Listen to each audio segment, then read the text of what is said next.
Welcome to Fandom of the Opera, Paradox Opera's new podcast where we discuss opera, fandom, and everything in between. We are your hosts, Alissa. And Gwen. And something's about to happen. That's true. So how many episodes in do we have to get before we stop saying Paradox Opera's new podcast? I don't know. When did we stop being a new relationship? Oh. Well, that took a turn right out of the gate. I'm not entirely sure where to go with that. I don't know. When do you stop saying things are new? This is episode 5. Yeah, but TV and podcasts, I guess. I don't know why I jumped to TV, but things are paced differently than real life. So, podcasts are way more real life than TV. You must listen to different podcasts than I do. Yeah. Yeah. Because most of mine involve cosmic horror. Oh, yeah. I just listen to Dear Hank and John. Shout out. Is that not cosmic horror? I mean, it's existential dread sometimes. You know, that fits. Yeah. It's close enough. I think we live in cosmic horror. Yeah. Cosmic horror? I hardly know her. Actually, no, I'm extremely familiar. Yeah. Yeah. Intimately familiar. Yeah. With the genre. Uh-huh. And its output. Yeah. So what are we talking about today? So I just cast a show. What? I know. That is so interesting. Please tell us more about that. Wow, thank you for your incredibly feigned interest. That's so cool. It was so real. It was not. Y'all know. Uncalled for. Extremely called for. So you just cast a show. Yeah. So we've said, I think before on some of our episodes, or maybe in some of the things that we've talked about outside of the show, that part of what I want this podcast to be is when we are in production for things, pulling back the curtain a little bit and bringing people into the process and talking about things that frequently don't get discussed, that hopefully will be interesting to folks who are both not involved in the production of opera in any way, but also, in this case, perhaps to people who take auditions who rarely get to hear the thoughts of the people behind the table. Yeah. I mean, if you're used to opera auditions, you don't really get feedback of any sort. And frequently you're told, do not ask for feedback. Yes. Which is, I get it, but also kind of awful. Yeah, and then you get a little postcard in the mail month or two later that's just like, yeah, no, we're not fucking hiring you. That's way more effort than they give. You might get an email that says, LOL, fuck you. You also might just never hear anything ever. Yes, that's also very common. For those of you who are not in the know, the industry slang for rejections from companies is PFO. Please fuck off. Oh, you know a different one. Oh, what's your PFO? Piss the fuck off. That's PTFO. The is implied. You don't add a the to the acronyms of most things. Most things. GTFO? It's. I feel like it depends. You pick and choose. But yeah. LOTR? I've heard piss the fuck off. WTF BBQ? LOL, oh my god, what a good Dairy Queen. LOL, oh my god, BB to Q. That's what that makes me think of. Thank God. Well, we've already got our first podcast goodie. World of Warcraft. Do you know what that is? I'm vaguely familiar. It's something that I probably saw like once 17 years ago. It lives in my brain rent-free. That and Raffle Mal, the Phenomena parody, but it's World of Warcraft. Well, now we have our second piece of podcast goodies. Hi, I used to play a lot of World of Warcraft. We're just racking them up this episode. So why don't you take a moment to tell our beloved listeners, what's the show that you are casting? Yeah. So if you do not know, Paradox Opera is producing Next to Normal in April of 2026. That is this year. Oh my God. That's very soon. Oh my God. And whoa. That doesn't sound like an opera. Yeah. you may be wondering, the 2009 Tony and Pulitzer Prize winning rock musical, Next to Normal, at my grandma's opera company? No, it's not your grandma's my opera. salad? Yes. There will be a lot of salad. I don't know. What are we doing? I don't know, man. MTI is gonna dump our bodies in the river. It's okay. We already agreed we're making it gay. For legal reasons, that was a joke. Don't come for me, please, MTI. I respect you. I respect your contract. Your contract actually fucking terrifies me. Yeah, MTI, really the respect scary. we have for you is the respect born of pants shitting terror. It's the respect born of opera people who have worked plentifully with Shermer and Boozy and Hawks, and their contracts compared to MTI contracts are a literal fucking joke. Their like when we did them all in the Night Visitors, that's copyrighted, and we had to do all the contracting for that. And that contract was literally like a page and a half long. Mm-hmm. And they were like, yeah, here you go. Give us your money. Do whatever you want, basically. MTI's contract is like 20 pages long. And the funny thing about the Amal and the Night Visitors contract is that some companies, which will remain nameless, still ignore parts of it. Even though it's a very, very... Is the part of it you're discussing the not casting a boy as Amal part? Yes. Yeah, sometimes they be cast in grown ass sopranos. To be fair, that's its own sort of weird thing. So if you are not aware, Amal and the Night Visitors is a one-act holiday epiphany, really, opera. It's a Christmas miracle. It's the story of the three wise men journeying to go and see Jesus, but stopping over at a destitute single mother and her crippled son's house overnight, and love and magic and stuff saves the day. Yay. They're like, yeah, we're gonna go see this magic baby, but first off, let's stop at this lying kleptomaniac's house. Yeah. And the son, Amal, is a young boy. I think they say in the score he's like 11 or 12. And it is intended to be played by an actual child of around that age, so a boy soprano.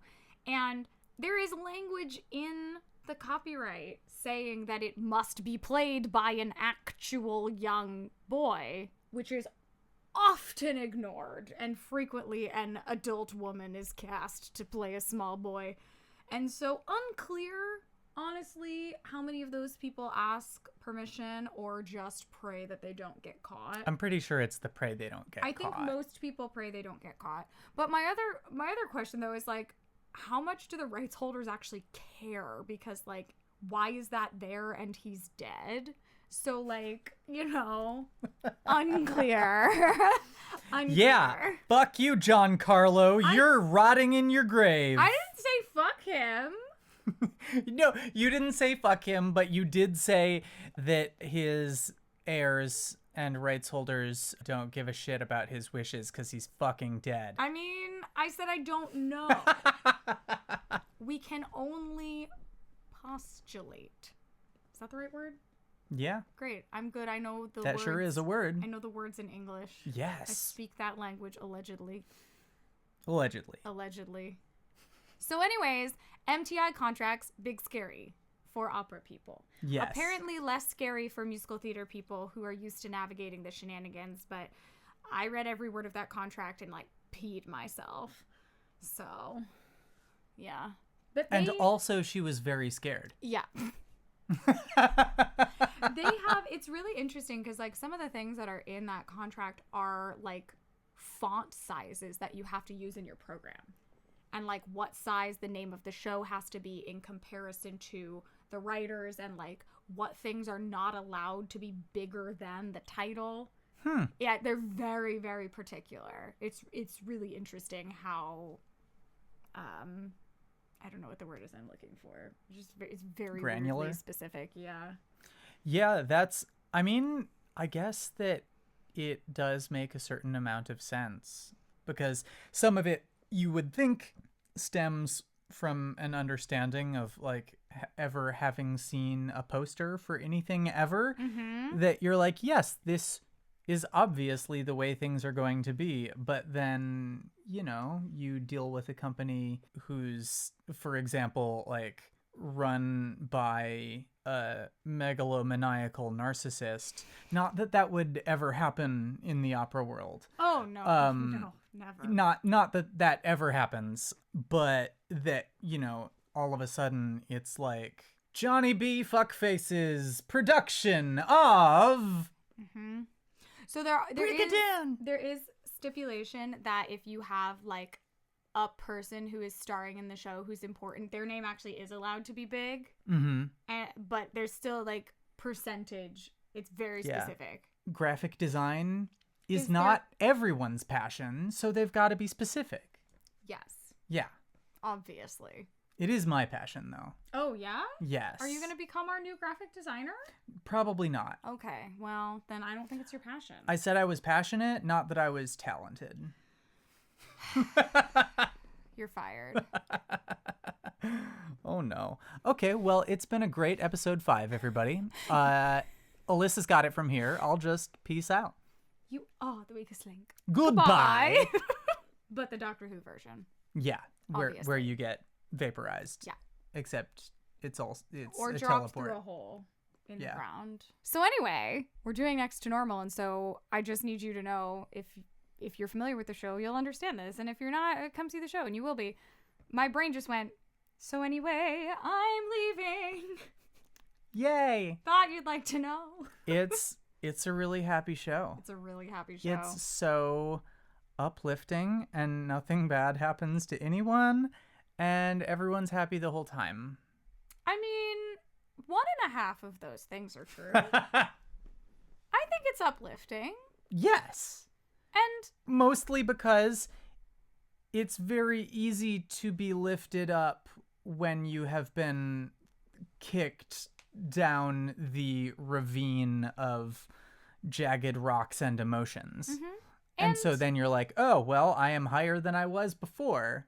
And to be fair, most of the bad things that happen in the show are just like mental breakdowns. Yeah, famously not a big problem, mental breakdowns. You know, sometimes there's a plane crash, like in If/Then, where weirdly nobody actually dies, and it makes no sense. So, you know, there's no plane crash in this show. Or like the end of that one Robert Pattinson movie where the twist at the end is that they referenced the World Trade Center attacks, but it was actually the World Trade Center bombing, and the movie ends with him standing in the Twin Towers on September 11th, 2001. What? I don't remember which movie this is, but I know for a fact that it is a movie starring Robert Pattinson, and it's like a romance or something. So it's Breaking Dawn Part 1? Yes. Okay. Yeah. Got it. Well, I mean, you know, talking about the fucking causality loop at work here, you have 9/11 happens, and then was it Gerard Way that was inspired by 9/11 to start MCR, and MCR... No, maybe I'm thinking of a different band. Some like emo band was inspired by I don't know. 9/11, and then Stephanie Meyer was inspired by that emo band to write Twilight, and then Robert Pattinson got famous doing the Twilight movies, and then he starred in a movie that the ending was like, surprise, it's been 9/11 this whole time. Incredible. Yeah. Time is a flat circle. Yeah, apparently. And that flat circle cannot melt steel beams. Why not? Well, because it's a circle. Uh-huh. And that doesn't necessarily imply anything about its thermodynamic properties. Yeah, so why would you say that? No reason. Oh, okay. There's obviously no conspiracy involved. I see. Yeah. Cool. We just gonna roll past that? Do you... I have no idea what you're talking about. I genuinely have no idea what you're talking about. Okay, so the whole thing, like, jet fuel can't melt steel beams is part of the, like, 9/11 was an inside job conspiracy theory thing. And so, like, X can't melt steel beams is a meme now. Okay. Yeah. Got it. I don't know these memes. Yeah. Is that a Twitter meme? I don't know. Because I'm not really in the Twitter place. So I know some of the memes, but not those ones. You do know some of the memes. Yeah. I know more of the Vine memes than That's the Twitter true. memes. Yeah. R.I.P. Rest in peace, Vine. Allegedly, it's coming back. Yeah. Did we talk about this? I have no faith that it's going to be We'll find out. what it was. Well, of course not. But I'll be curious to see what happens. So anyway, what were we talking about before we got to 9/11? Auditions! Auditions! How did we even get on that? Who the fuck knows? Someone will listen back and they'll comment and tell us. Great. That's your job. Get in the comments! Hell yeah! Okay, Gwen and Lee Mulligan. All right, so next to normal. So both of us have probably taken hundreds of auditions, at least. I have sung for a lot of people. Yeah. In a lot of places. Yeah. And predominantly opera auditions with perhaps a smattering of musical theater auditions. Yeah. They are very different. It distresses me. We'll come back to that. The biggest thing being we at least get to sing one full song, maybe two. They get 16 bars and they say, fuck you, next. It's very strange. Yeah. Much more time efficient, but like, I don't know. The whole thing is very strange to me. So I do all of my auditions online because there's a lot of argument about what you lose if you're not in the room. And what you're saying by that is that Paradox Opera Yes. takes its auditions. Correct. Online. Yes. Through recordings, not Zoom. Because that did happen for a while with some other companies during the pandemic. Woof, and, man. and no thank you. I did one. And it was awful. I auditioned for a magic flute and sang Queen of the Night over Zoom in my little apartment in Texas. It was awful. But I did not get cast. Yeah. Shocking. I don't know. I mean, I've taught voice lessons over Zoom, and Yeah, I do that all the time. I mean, this was like early pandemic days when they were still figuring Before their shit the tech out. was good. And to be it fair, was- I it don't was teach rough. on Zoom. I teach on FaceTime. Yeah, there you go. But that's a story for another day. So it can be very difficult to get to an audition. Oftentimes, you have to fly to another state and just like figure your own shit out. And a lot of companies charge an audition fee. A lot of companies charge an application fee, which, by the way, does not even guarantee you an audition. Which, don't even get me started on that, because, whoa, what the fuck? Predatory. But we here do not fuck with that. I want to make things as accessible as possible to as many people as possible. So I decided early on that we are going to do online auditions. It's all recording. It's free. But also that I wanted to create the audition that I wish that I could take. So, yeah. Did I tell you about this? Yeah. Okay. So when we did our auditions for All the Night Visitors, I crafted this general formula, and I have been shifting it slightly to make sense for other shows, but the basic structure is still the same. So I ask for 3 videos of songs. What those things are varies depending on what I'm asking people to audition for, but the third is always your favorite thing to sing. Because I want to know that. Because that tells me so much about you. And also, it's gonna be your best singing. So I want to hear that. So that's something. Only one time, but one time in a live audition, I actually was asked by the panel for my second piece, actually, what do you want to sing? Neat. And I didn't get cast, but I was like, hell yeah. And I said, I would like to sing my weird, obscure French art song. Thank you. Fuck yeah. So I did. It was great. My little Mio, I've played it for you, the patter song of those crazy, like, high coloratura songs. It's very fun. Yeah, I bet the accompanist loved you. It wasn't that bad. Oh, okay. It's really much harder for me than for them. But anyway, also that's a piece of it too. If you're doing in-person auditions, not only is it very time consuming for you and whoever is at the table, but then you have to have a pianist who can sight read literally anything, and good luck. Right. Or in addition to the application fee and audition fee, you have to shell out to bring your own pianist to the audition, because you don't necessarily want to trust some random stranger who has been playing auditions for the past 6 hours in a tiny room in fucking NOLA Studios in Manhattan. R.I.P. in peace. Yeah.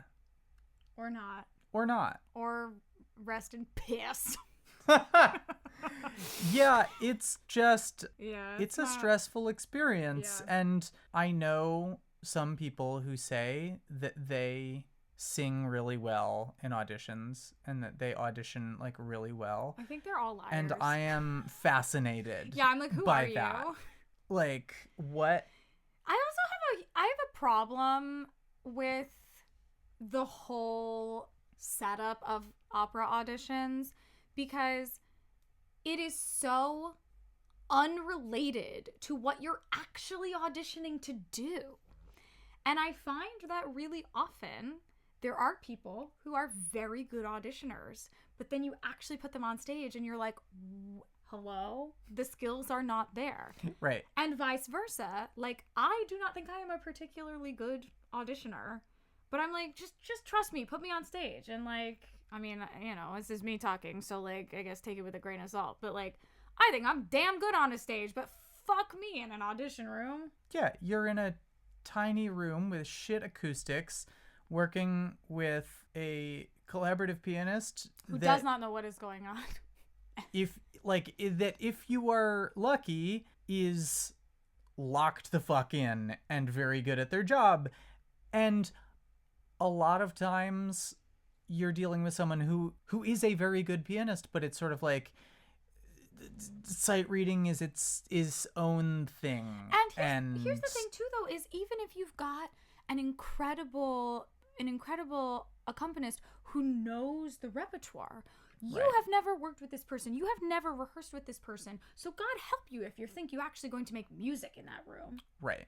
Because they're just gonna go, okay, I know this, da da da da, and just go.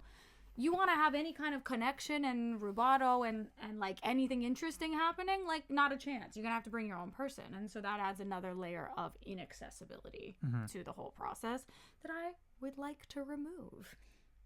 And then there's the question of, okay, is the panel going to want me to be a confident and informed artist and take the time in advance to be like, hey, so I do these things, and then to like stick to that and to like really stick to your own tempo if the pianist takes off without you, and like, do they want to see someone who is self-assured and confident, but perhaps if that someone is wearing a dress could be branded as difficult? Or do they want the person who they get the impression that like, yes, you will do whatever we tell you to, no matter how... That's what yaps want. Yeah, no matter how ridiculous or unreasonable the request is. That is a conversation for another day. That's yeah. If you want to hear more on that, let us know, because we have feelings. Yeah, and TM. we might actually articulate those feelings in between incoherent screaming. Oh, there will be so much screaming. So much screaming. Yeah.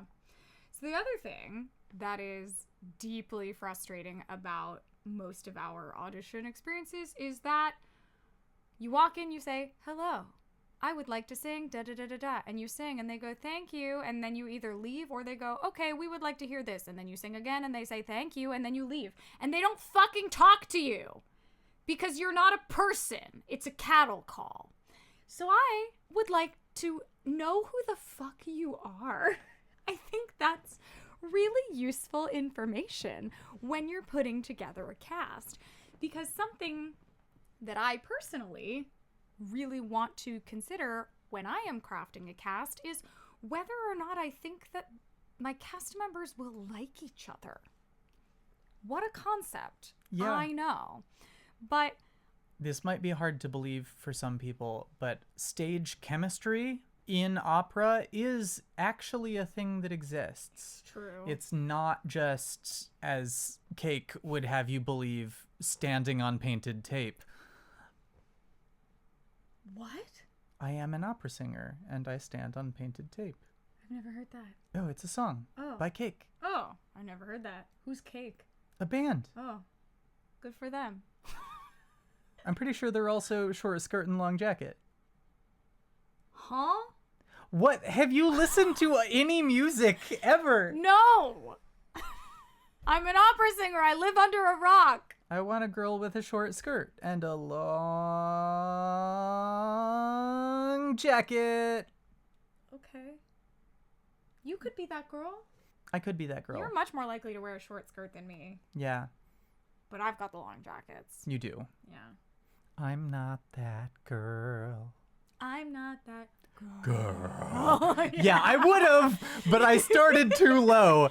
And, No, I think that's the key. I think it's just that stupid. well, fine. Good? Yeah, I'm great. Okay. Thank you. Okay. Thank you. I hope you all enjoyed the noises that my chair made as I adjusted myself. That's just for the patrons. Yeah, just for the patrons. Yeah. You guys who are paying the extra money get to hear all the weird noises. You're welcome. I'm still not over my mom really being upset about this chair because she kept falling out of it because it was too slippery. You can watch the VOD back of that stream to see her complaining about the chair. God bless. I have various things that I would say about this chair. I don't think one of my comments would be that it's too slippery, but maybe I'm just wearing sticky clothing. I don't know. You're also like at least a person and a half compared to my mom. She's very small. Yes, speaking just in terms of, like body mass and everything, not like Yeah. personality. Yeah, no. Physical space that you take up. Yeah, Yes. it's true. We are small. So, right. It'd be cool if they would fucking talk to us. And you know what? I think perhaps twice ever, I had a conversation with the panel in an audition. It was the only auditions I ever booked. Nice. Because they fucking talked to me. And we were like, hello, hi, we're people. Wow, what a concept, right? So that's something that I'm very interested in, personally. People. And if you have a personality Also, yes. at all, because, sorry, singers, a lot of you don't. Yeah. We got to work on that. Yeah. We got to get some hobbies. If your personality Is your job. That's That's not not just good. true of singers, honestly. If your Yeah. personality is your job, like, get help. Go to therapy. Yeah. It's not healthy. Yeah. And singers are, well, artists in general are encouraged to Have an unhealthy relationship with their job. correct. Go to therapy. Everyone should do that anyway. It's good for you. It's good for you. And if you learn anything from coming to see Next to Normal, it's go to therapy. Oh my it's God. It's good for you. Go to therapy. Please go to therapy. For Everything. the love of all that is holy. Yes. Yeah. Yeah. So, oh, right. I was talking about having a cast that likes each other. Yes. 3 people talking to each other. So this is a multifold thing. So I have, like I said, I wanted to create the audition that I would like to take. So I include a couple of interview questions in my audition as well. So it's all online. You fill out the form and I'm like, hey, I want to know what else is in there other than what's coming out of your face sounds with wiggly air. That's a very good description of singing. That was incredibly articulate. Yes. 13 out of 10. Thank you. So I ask, what is your favorite musical or performing experience and why? And then tell us something interesting and unique about you that has nothing to do with music and performing. And then I have just an open-ended, like, do you want us to know anything else? Let us know. And so that tells me so much. It tells me so much. And something that I find to be really interesting now that I've done this process several times is pretty consistently the people who are the best singers have the best answers. Like, the people who are truly at the top of their craft are also the most interesting people. And vice versa, the people who have, like, really boring answers are pretty mediocre singers. Wow, it's almost like being a good artist has something to do with having a rich inner world. What? Crazy. No. But also, I don't know how much you've experienced this. I have some very, like, clear memories of both sides of this coin. I have been very fortunate to have a lot of professional experiences, many of which have been very wonderful. However, it is a stark contrast when everyone in the cast is immediately best friends versus when everyone in the cast is, like, perfectly professional and pleasant, but the vibe is just, like, not quite there. Yeah. And that is the worst feeling in the world. I did a show right before the pandemic. Actually, this was the one that got shut down. So, oh, that's right. Weirdly, yeah. Actually kind of a blessing in disguise. But I just remember getting into this room and having, like, severe imposter syndrome because I hadn't done a full opera in a minute, and there were lots of reasons. But also, we got into the room to do our first full sing-through with the conductor, and I immediately felt very at home with the stage manager, very at home with the conductor. But the rest of my cast, I just felt like they were not the same kind of weird as me. And that is, to be fair, a pretty specific kind of weird. Yeah, but I have met a lot of our people who are the same kind of weird as me. Yes. And, like, nobody was unkind. Nobody, like, actively disliked each other at all. But it was just like... You're not my people. Exactly. And I felt so alone in that room. It was weird. So, like, the fact that it got shut down and then when we did it, it was a completely different cast actually was, like, weirdly a blessing in disguise because I did feel much more of a connection to the new cast. But even still, like, they were wonderful. But, like, still not quite the same as some other shows that I've done where it's like we literally still have a group text to this day, right? That it's just like, oh yeah, no, these are like the homies for life. And you can feel the difference as an actor, and I think as an audience too, whether or not you can actually articulate it and understand what you're experiencing as an audience member. Mm-hmm. Like, you're gonna put on a better show if you really vibe with the people you're doing the show with. And so, like, when we did Them All in the Night Visitors, I feel like I really, like, pat myself on the back when we did that cast because I was just like, I got the best people, I have the best singers, I have the best humans, and I feel like we all just walked into the room. Most people did not know each other, I think. Yeah. Right? Like, not everyone, but a lot of people knew me, but most people did not know each other. And I feel like we all got into the room and just immediately, like, settled in and felt very comfortable. It was a very comfortable cast. Yeah. Especially, and with that show in particular, the Three Kings have a lot of singing to do in close harmony. Yeah. And that can be weird. It requires some amount of vulnerability. Yeah. And some amount of comfort and some amount of being willing to share the spotlight. Mm-hmm. That, like, we are each our individual characters, but for much of our time on stage, we're presented as a unit. Yeah. And having Miguel and Governor work with me and just be, like, so immediately lovely and very open to collaboration and, like, it was amazing. fun. Y'all, we came to do the first sing through and they sang their first entrance trio together. And the rest of us like melted out of our chairs. And several other people who were sitting in the room afterwards were like, so y'all have done this together before? And they were like, we met today.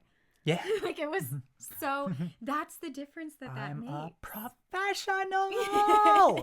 But that really is the difference that makes. That Yeah. It's like, that's something that it's not a perfect science, but having those questions in my audition helps me be able to make better decisions in my ensemble so that we have a better shot of that being what happens. So yes. I know a lot of really fantastic singers that I never want to fucking work with again.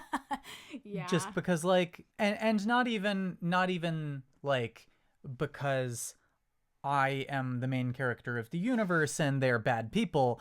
It just like for whatever reason we don't click. Mm-hmm. And it's just awkward. Yeah, it's not a fun feeling. And even if you're supposed to be enemies on stage or something like that, like being enemies in real, or like not enemies necessarily, but feeling that kind of like, let's be real, your girl spends a lot of time reading fanfic. There is an inherent eroticism to enemy relationships. Well, and I actually can speak from very personal experience. Playing enemies with your real enemies on stage is fucking terrifying and not fun. Yeah. And that's all I'll say about that. Yeah. And one person will know what I'm talking about. Is that me? No, Chris. He was there. Oh, well, yeah, but I love you. I know, you know what you're talking about. yes. I Yeah. have heard the tales. It's not a fun experience. It's much more fun to be friends with the people you hate on stage. Yes. It makes it much more exciting because because you have that comfort level, you can actually be much more aggressive with each other on stage because you have to feel safe to do that. Correct. Like, you know, when I did Susanna, never in a million years could I do that show with a Blitch who was not my friend. Oh, yeah. But yes, absolutely. Because there is a scene where there is like a lot of physicality happening between these very contentious characters. And like, he literally, depending on the staging, either drags you across the stage at one point or like picks you up in a state of like severe vulnerability, like incapacitated, basically. Yeah. And I do not think that would be possible if the two actors did not have a very good relationship off stage. Yeah. At its core, a lot of performance is being vulnerable, and you have to be comfortable with the other people that you're on stage with in order to go to those dark and upsetting places, which is why it feels especially important for a show like Next to Normal. Yeah. My favorite saying that I've ever heard that is very much the core of my acting philosophy now is, you ought to be more honest on stage than you ever are allowed to be in real life. That what you're doing on stage is not a facade, it's not a mask. Like, that is the most real you should ever be. And that's when you've put on a really good show. And those are the things that move an audience. If it's fake, they know it's fake. It's a bad show. So yeah, like, you've gotta be comfortable so that you can do that. Yeah. There's like, this isn't true, but it's real. Right. Exactly. Who knows? It might be true. Sometimes it is. Yeah. So that's a little peek into how I created our audition process and what our process is. But as I was going through this new round of auditions this weekend, there's just things that kept popping up that I was like, this could be really interesting to talk about without actually like commenting on specific auditions, but things that I notice that I'm like, I bet that singers don't think about these things, and they should, because I'm paying attention to those things. And if I'm paying attention to those things, while I know that I am very particular and I can be a very difficult casting director, I know that I'm not the only one. I cannot possibly be the only person who notices these things in an audition, in the way things are presented. So if this can help anyone, here you go.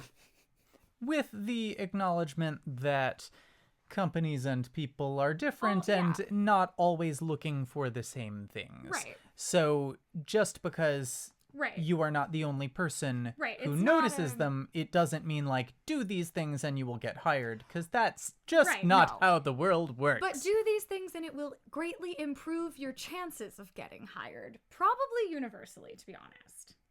Great. You're not going to get guaranteed, but you might get into like a top 10 when otherwise you might not have been, you know?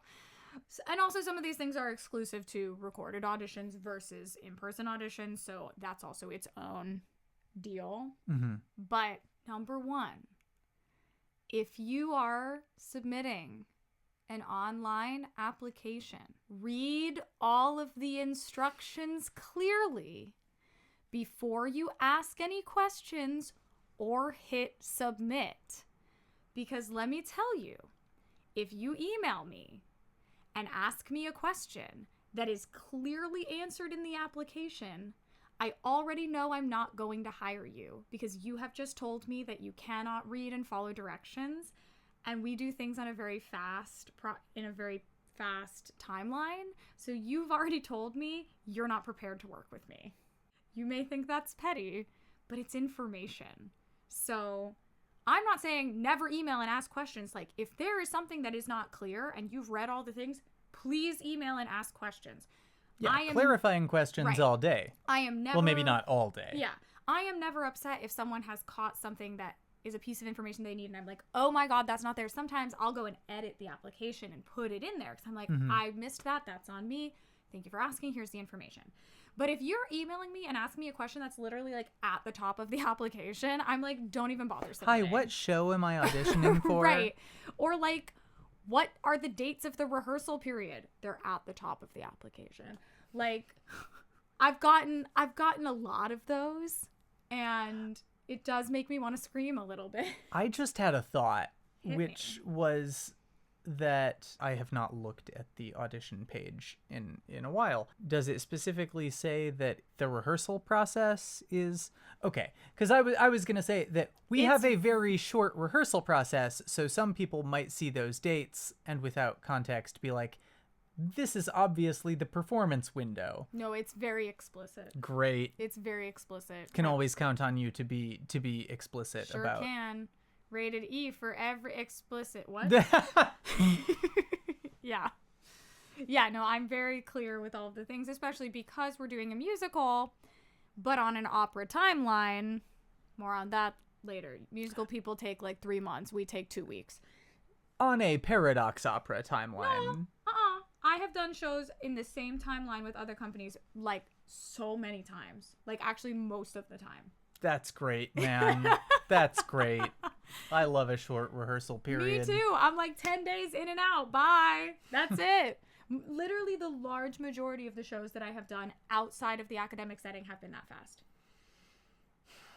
And God bless. I've been very fortunate to do a lot of things. So, and I've never had a process longer than like 3 weeks total, and that includes the run of the show. Wow. I guess I just work with companies that are like, let's go! Let's fucking go! Yeah. But so, because of that, and because of the stark difference of the standard of length of time for things, I am very explicit in my application of, you have to be able to prep this material on your own. You are expected to be like show ready day one. And it's all there and it's very clear. So anyways. Show up, off book, correct, motherfucker. Correct. You will have a single day of music rehearsal that you will be allowed to have your score. The next day, it's out of your hands and we're on the stage. Let's fucking go. So, that's the tea. But, anyways, just be diligent in the way that you present your materials, because even outside of hearing a note that you have sung, those things are being paid attention to. Perhaps I pay more attention to them than other people, but I know that I am not the only one who makes note of those kind of things. So correct. That's important. Number 2, in a recorded audition, make sure that you know the piece that you're singing. This baffles me. I have heard this so much and so many times, and I'm perplexed by it every time. If you are in a live audition and you make a mistake, I don't care. Keep going. Right. Don't. Keep going. Whatever. It happens. We all understand that it's live, it's stressful, things can happen, whatever. And if it's something that is in a piece that is a very well-known piece, I might, maybe, if I have interest in you after hearing this happen, I might be like, hey, would you do this little bit again? And just make sure that it was a mistake and not like that you learned it wrong. But like in a live situation, I'm going to assume you've just made a mistake, whatever. If you send me a recording of a very well-known piece of music and it is blatantly wrong, I am concerned. Again, even outside of how well you sing, you might have the most beautiful voice in the world. I'm probably not going to hire you, because what that tells me is that you are not diligent in how you learn your music. And that, again, is really important information. Not just to me, I assume to a lot of other casting directors. Because I want to know, again, especially on a tight timeline, that I can give you material and you are going to go and learn it and be diligent in your work and show up and actually know the ink on the page. And it's not going to be an approximation, and it's not going to be riddled with mistakes. We don't have time to fix that. This is a professional setting. We're not here to hold your hand. Maybe you can do that in school. Maybe you can do that in other educational settings or whatever, but like not in a professional setting. It's a recording. You can do it again. So if you have recorded multitudes of mistakes, what are you doing? I would offer a slight asterisk to that. Great. That sometimes a recording will be of a live performance, sure, rather than a sure, like let's do multiple takes. The times that I have heard this, it's in a studio and it's clearly a recording session. God bless. I have never heard this in a person who sent me a live recording, like from a show. Great. Actually. And that's the other thing as well for sending recordings versus doing a proper audition in a room. Some people don't want this. I do want this. If you have videos of you on the damn stage, please send me that. I actually would prefer to see that, because you are now telling me exactly that you can do the thing I'm asking you to do. Like, I love to see that, as opposed to in your little corner in your house, like, whatever. In your own little corner, in your own little chair. Right. I mean, we all do what we have to do, and that's totally fine. Like, that, I'm not going to take a preference of one over the other of those. But it certainly doesn't hurt. Yeah, no, it tells me so much if I can actually see that, and that's a benefit of doing this kind of audition, is that there is the opportunity, if you have those things, that they can be sent. And yeah. One of the pitfalls of an audition setting is that question of, how much am I performing? Am I standing in front of a panel that wants me to sing like this is a concert, or am I standing in front of a panel that wants me to sing like I am on stage? And do they ever want you to sing like it's a concert? You know, I can't claim to understand the workings of the minds of various people whomst I have sung for. True. But the point is that you never know what anyone is thinking and what exactly they are looking for. So doing the thing that you are most artistically confident in is always a good idea. Yeah. Also, like, be a person. There's nothing that I hate more than the audition trope that I see often in young singers, where they're doing like the most in an audition and that you would even never do on stage. And I'm like, okay, come chill out. The desperation is oozing. We gotta relax. Oh no. We gotta relax. Speaking of, you don't know what they're thinking, I can tell you, you're right. You don't know what they're thinking. But I would say confidently like 95% of them are actually thinking, please be good, please be good, please be the one. We want you to be the one. Like, they are rooting for you.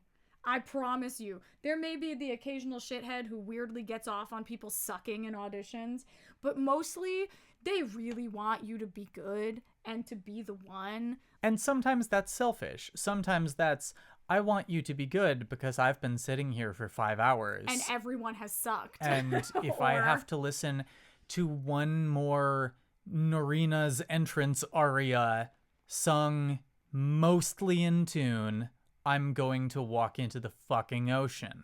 Yeah, I can tell you, it's very selfish. Please be good. I want you to be the one. Yeah, they're long days. Even if it is a recorded audition, they're long days of listening to people. And so we're here because we need to cast a show. So we want to find the people. So that's something that I think hopefully can be helpful to people going into auditions of like, trust me, they're on your side.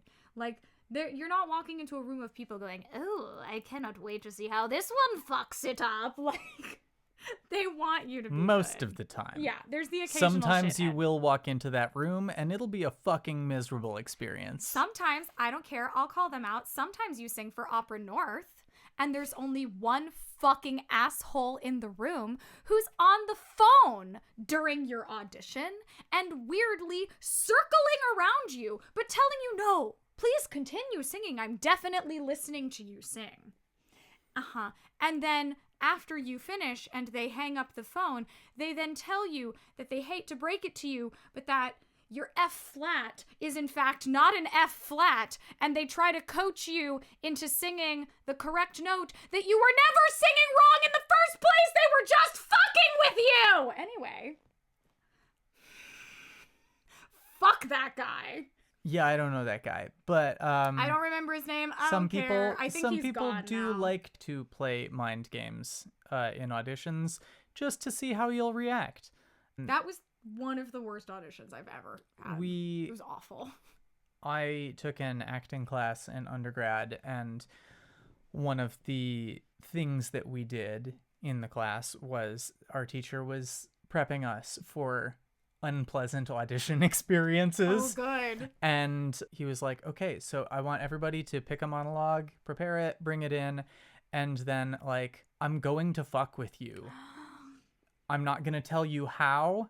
Everyone is going to be different, but I am going to fuck with you. And it was great, honestly. It was one of the most fun experiences that I have had, because it's taking this thing that's stressful and scary and making it almost like a game that you're like, okay, if something is going wrong, I can be sure that I will react calmly to it, but also I can have this little voice in my head that's saying, like, well, maybe they're just playing 4D chess. Like, maybe they just want to see how I'll react. And so, like, yes, I'm gonna roll with it. And I'm going to say yes and there were a bunch of us in the class, and he had one girl was giving this, like, very impassioned righteous female anger monologue. And so the teacher is sitting at the desk and being like, okay, yeah, no, that's great. But, you know, like, I know this play, I really hate this character because she's kind of a bitch. Could you do it again, but just, like, be more of a bitch? And, like, imagine that, like, you're talking to this man, and just, like, imagine that while you're giving this monologue, you're just telling him he's got just, like, the littlest dick. Like, you're just a massive bitch, and, like, you're coming across as sympathetic, and I don't want to feel sympathy for you right now. So, like, just, like, yeah, that's good, that's better. Like, angrier, yeah, he's got a little dick, yeah. If someone did that to me in an audition, I would be like, fuck yeah, I got this in the bag. Oh, my experience was I delivered a monologue as, like, from the point of view of the devil, like, talking to someone, and it was very kind of suave and confident and controlled. And so the teacher was like, okay, I want you to do this. We're going with a kind of like avant-garde, like European kind of staging for this show. So I want you to do this one more time, but while you are delivering this monologue, I want you to have the biggest orgasm of your life. Yes. And folks, I don't know if he did not know who he was fucking with, or he knew exactly who he was fucking with and wanted to see, but your girl committed to the bit. And I know, right? Shocking. It's such a shocker. I had the loudest orgasm over the course of a like 90-second monologue. Yes. I ended up on the floor. It was great. I had so much fun. I guess the moral of the story is everybody should do audition classes. Yeah. Because those can be really fun. And they should be offered more. I feel like they're not really a thing that get offered outside of a university setting very frequently. Yeah. So is this the inception of Paradox Opera starting audition classes? Maybe. Could be fun. Could be fun. Actually, that could be really fun. Stay tuned. She's giving me ideas. The other thing that I will say, so that was something that I really loved about an audition class. One thing that I really hated, and, still do hate about another type of audition class, is the type where you come in, or they tell you, okay, so today we're just going to be judging your wardrobe. So everybody come in dressed for an audition. And no, you're not going to sing. You're just going to get up in front of us, and the bitchy queens behind the table are going to spend 5 to 10 minutes tearing apart your outfit. Because that's what matters. I gotta tell in you, an audition setting. I gotta tell you something specifically related to that. Mm-hmm. Fuck that. Mm-hmm. I know that we will probably never successfully change that is the fucking case in opera world. Mm-hmm. But let me tell you something. Oh my god, the wardrobe expectations are so different in musical theater than opera. I learned that the hard way one time when I took a musical theater audition dressed as an opera person and I got laughed out of the room. I'm dead serious. Woof. But I could not fucking care less. As I'm watching all of these videos this weekend from this round of Next Normal auditions, truly not once did I notice what anyone was wearing. Until I had a moment where I went, I haven't noticed what anyone's wearing. Because I don't fucking care. I care about what you're singing. How does your voice sound? How is your acting? What's the whole vibe? You know what makes that better? Being comfortable. Whoa. Imagine that. Whoa. One time, I got to take an audition in jeans, and it's the best I've ever sung. I still didn't book that audition. That's But it is just bananas to me how much people hyper focus on what people are wearing in an audition. Like, can we not? Man? during the era when beret hunks was starting to be a thing, it became a thing for the handsome bad boys of opera to not wear a tie. Well, yes, to their you've auditions. Gotta unbutton a couple of buttons. Yeah, you can unbutton a couple of buttons and it's just like, ooh, isn't this scandalous? And it's like, oh, goodness, what next? Will I see someone's exposed ankle? Well, I shall go into paroxysms of desire. God forbid you see a soprano wearing pants. Yeah, because that Illegal. means she's a lesbian.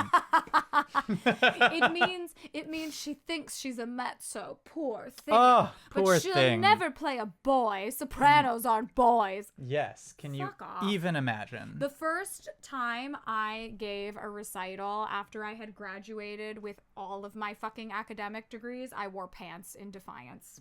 Yeah. And guess what? No one cared. There's much screaming, as you just heard, internally and externally. I mean, they probably didn't care because they didn't understand that you were supposed to be a soprano. They were just like, wow, that mezzo sang really high. I mean, I did actually sing a lot of mezzo on that recital in defiance. So, God bless. and one mezzo song that we transposed up for me. Great. But several in the real keys. Because the Fox system is stupid. And that's also another episode. Yeah. Voice types. Stupid. That's going to be a whole episode. Yeah, probably several, honestly. Don't get me started. Too late. I want to circle back to fucking with people in auditions, though. Yes. Because I have to tell you, so when I was in college, I was in the choir that was used to audition doctoral graduate candidates. Mm-hmm. And we actually had plants in the choir who would fuck with them in their auditions, who were like explicitly told, like, you sing these wrong notes, to see if they would notice. That was like part of their audition. And they were like, is that a Japanese peace lily in the alto section? Yes. Because it was a plant. I see. You see what I did there. Yeah. And then I have never done this because I'm not actually this cruel. Maybe. But I did. Jury's out. We did toy with the idea at one point before we ever actually started the opera company, talking about like, oh, if we ever do auditions live and in the room, what are things that we could do that would fuck with people, that would give us information about how they handle things. And the thing that we landed on was tuning the piano a quarter tone sharp.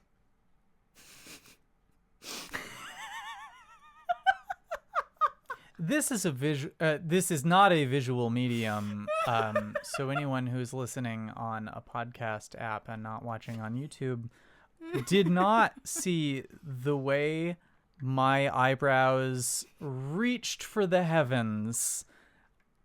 That's it's evil. Fucking diabolical. It's evil. Could you Dear imagine? viewers. Could you imagine? Dear viewers and or listeners, I would like to amend the previous statement that the people in the audition room are rooting for you. Because clearly some of them fucking aren't. Clearly some of them want to do weird experiments. Could you imagine? Honestly, I would be less troubled if you had said we were considering recreating the Stanford prison experiment in our audition setting than tuning the piano up. Yeah. But a quarter tone. Fuck off. Just a quarter tone. That's in between keys, baby. That's evil. Yeah, I know. That's the point. That is pure unadulterated evil, and like that's one of the many reasons I love you, but also it might put a damper on the image that you're trying to project as a benevolent trustworthy, benevolent company that do. values its artists. That's why we do them online, so that I'm not in control of the piano. Right, so that, yes, because if you're ever in a room with this woman, it's gonna be a quarter tone short. Absolutely cannot be trusted. No. Yeah. Here's another one. Here's another one for you, and this goes for recordings and for real life. For the love of God, do not apologize for yourself before you have even opened your mouth. God bless. Do not do it. We're not going to cast you. Yeah. Just don't do it. Why would you do that? I'm sure people have their reasons, but why would you do that? Maybe you were raised Catholic. Well, that's too bad. Get over it. Go to therapy. We're bringing it back. Go to therapy. Mm-hmm. Yeah. If you're sick and you're still showing up to the audition, guess what? No one cares. You either do it or you don't do it. You don't need to tell them. Just go do the damn thing. I tell my students sometimes if they ask, oh, if I'm sick, should I tell? I'm like, fuck no. Don't tell them. Don't, just go in there. Be confident. Do your thing. Whatever. If you're really concerned about the whole sick thing, or if you're recovering, you're not 100%, whatever, maybe at most, as you're introducing yourself or whatever, in between a word or something, you can cough one time. Yeah. That's it.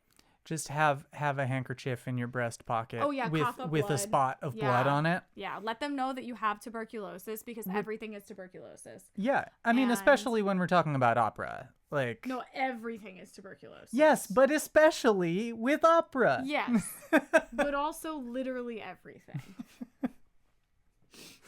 We've already done the shout out to the Greens. I know, and I'm still doing it. Forever. Forever and ever. Amen. John would love that, honestly. Just don't. Yeah. Because that's telling us, again, information that is negative about you. That you're not confident. That you feel insert laundry list of things about yourself. If you are already apologizing to me for what's about to happen, then just honestly do us all a favor and don't bother. Mm-hmm. If you think it's that bad, save us time. Go home. But I think you probably don't actually feel that way. So don't do that. Yeah. Maybe it's just that you've learned that the way that you provide social and entertainment value to other people is by being funny, but you're also terrified of being mean to anyone else. And so the safest target in the room is you. And so you develop a habit of being really humorously self-deprecating, but in a way that makes other people uncomfortable because they're sort of like, I don't know how much of a joke this actually is. And I think you might just have self-esteem issues. And I think you're desperate for approval, but you're also terrified of receiving that same amount of approval. To which I say... Or maybe that's something that could happen to someone that maybe happened to a friend of mine once. Go to therapy. Yeah. Yeah, I'll tell her to do that. Okay. Yeah. Good job. This episode is brought to you by therapy. Go to it. Everyone. Please. The world will thank you. And not a fucking AI therapist. No, a real one. ChatGPT is not your therapist. Correct. God help us all. Yeah. Don't fucking do that. Don't be like Kendra, the girl who used ChatGPT as her therapist because she fell in love with her actual therapist and used ChatGPT to rationalize her feelings. Oh, it's a mess. Do you not know about this? No. Do yourselves a favor and just don't. That's all you need to know. You know enough now. Don't go down the rabbit hole. It's too deep, and you don't want to know more than that. AI therapy. Not even once. No. Treat it like meth. Not even once. Not even once. Well, unless you have ADHD. In which case, all the time.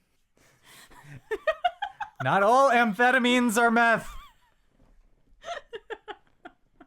And you know how you would know that? Therapy. They'll tell you probably. That is not something that I learned in therapy. Oh. They just gave them to you and said, here's your meth? No one did that. Or said that. Great. Yes. So anyway, my therapist was Walter White. Oh, good. So it was pure. It was a really bad time, actually. It was pure. Is it on the floor? God damn it. Won't you light my crack pipe? Yep. I mean, no, I don't. That's how the show goes, right? Definitely. Definitely. Did you know that Rent is based on La Boheme? What? What? Oh my god. And that's why we know that musical theater and opera are actually the same. I solved it. Yes. I solved it. Oh man, I bet that song that's in Rent that was written for Mimi is also Mimi's theme in La Boheme. I bet that's the case, because it would be really weird if that were a theme from La Boheme, but applied to some other character. Yeah. Yeah. Definitely wasn't Musetta's Waltz. Definitely wasn't, because that would be questionable. Even though they literally say it out loud in the show. Will he ever write a song that doesn't remind us of Musetta's Waltz? Remind us of it literally is, yeah. Like, girl, that's not.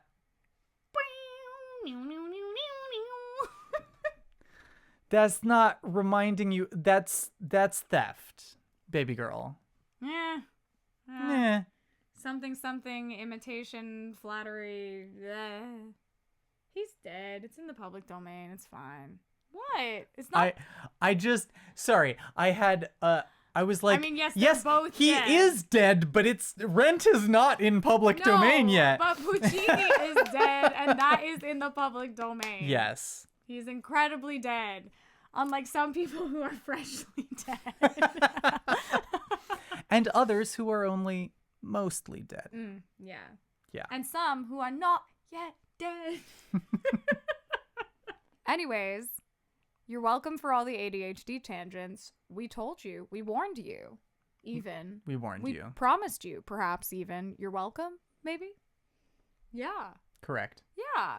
So, somewhere in the midst of there are some audition tips for you. I think we hit most of the things that I wanted to, because I feel like those are the things that people don't talk about. Like, I'm sure I could go off on other things that are like, yeah, okay, you might know that. But I feel like I hit most of the things that are just like, hey, you may not have heard someone say that we consider these things before, so now you have.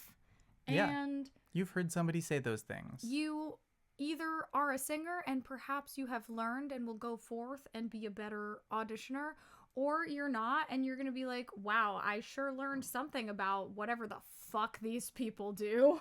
But hopefully it was entertaining. Yeah. Or something. Yeah. Informative, entertaining, yes and? Learned something about whatever the fuck we do. Could you let us know what it is? What we do. What do we do? What are we doing? Who knows? Honestly. Who knows? Who knows? There's something due any day. I don't know if this is public domain. It's not. Actually, It's no. very I much very not. much do know, and it's very much It's not. very much not, but it's okay. It's under 10 seconds. Yeah, we need a public domain expansion. Domain expansion. The new season started. Speaking of which, Nice. Jujutsu Kaisen, new season's out. Haven't If you're nerds, finished the first season, so I should probably do that. let's do that. I'm down for a rewatch. Yeah. Oh man, we didn't talk about enough anime today, so there's your anime for the day. Jujutsu Yeah. Kaisen is dope, and I'm excited about the new season. Audition tip number ? Make sure that you always bring a demon finger with you to eat in front of the audition panel. Yeah, it'll go a really long way, because we'll know that you're cool like that. Yeah, and if nothing else, it will intimidate them. Mm-hmm. It will show them that you're not afraid of doing uncomfortable and potentially disgusting things. Yeah, assert your dominance. Yeah. Yeah. Yeah. And then possibly, I don't know, kill them with mind powers or whatever the show is about. Oh. It's about magic and stuff. No. Curse magic. I don't know if it is magic. Technically. Like, it's mystical, but it's not capital M magic. They're different categories of things. It's like spirit shit as opposed to like Yes, and magic. spirits are what? Magical. You know what else is magic? Friendship. I learned that from ponies. Hell yeah. Me too. Yeah. And I learned it from Pegasisters. The deep sigh. Heavy sigh. Oh man. Though, to be fair, I would much rather be a Pegasister than a brony. Good, because you are if you want to be, I guess. Do you want to be my lover? Well, I guess I'd better get with your friends. That's correct. Yes, I made that very clear from the start. Correct. Yes. Yeah. And all of my friends like you more than me. So. I mean, have you tried being more humorously self-deprecating in a way that makes everybody uncomfortable? No, I do the opposite. I'm really confident in my skin and just generally have those vibes, and so people really fucking hate me. I do like that you felt the need to specify that it is, in fact, your skin. It is, yes. And it's not I didn't steal not it. one that you just picked up. No, I just am this lucky. Rub it in, why don't ya? Maybe she's born with it. Maybe she stole it. Who were we klepto? Oh, Amal's a klepto, right? Yeah, I said No. klepto, but what I meant was pathological liar. That's the His one. mom is the one who steals. She's the klepto. Yeah. I'm the one who lies. I'm the one who steals. Don't you dare! Don't you dare! Don't you dare! Ugly man. He gets violent. Yeah. It's kind of dope. That kid has issues. It's really on brand for a 10-year-old boy. Yeah. I don't know. All the 10-year-old boys that I know are, very well behaved and have great attention spans and never say anything about two sequential numbers. Mm-hmm. Well, you don't know any 10-year-old boys. I mean, that's correct. So, there you go. Yeah, and nobody even vaguely in that ballpark. Good job. I almost said ball field, and I was like, that's not what the word is. We know sports. We know sports. Sports, they have balls and they have homoeroticism. Bitch, me too. You're not special. Yeah, that's what I'm saying. You don't need sports. Anybody can have balls and homoeroticism. Maybe she's born with it. Maybe she got the surgery. Hey. Which one? You'll never know. You'll never know. Because it's none of your fucking business. It's 1 a.m. Yeah, we're getting loopy. Maybe you're getting loopy. I'm getting squiggly. This is an auditory medium, so people not watching on YouTube did not see the look of, bitch, what the fuck, that I just gave my darling partner over here. What the fuck, bitch, what the fuck? Boom. We've had a lot of weird chipmunk singing on this episode. Yeah. Huge fan. So, anyway, hopefully that was informative, entertaining, all of the Something above. sure happened. Yeah. Yeah. Look, we make no promises to be coherent. We only make promises to be entertaining. So hopefully we have fulfilled that. Entertaining with a smattering of education. Just a smattering. We do love our edutainment. A dollop, if you will. Yes. So. Dribble.